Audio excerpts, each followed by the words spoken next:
স্বামীর নাম নিলে আগে যা হতো। মদন, তোমার ফোন এসেছে। হ্যাঁ, এ কি বৌমা?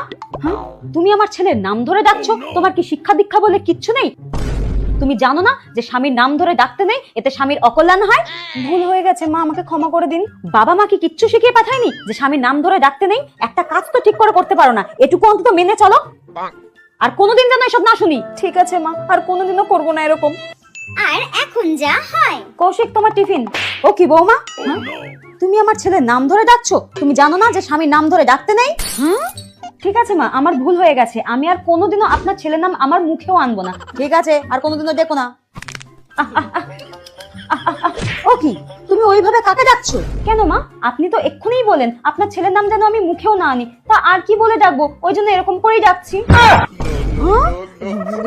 ঠিক আছে বৌমা, ঠিক আছে, তুমি নাম ধরেই দেখো, আমার ছেলের নাম ধরেই দেখো, ওতে আরো ভালো দেখাবে। अब आए उस पहाड़ के नीचे।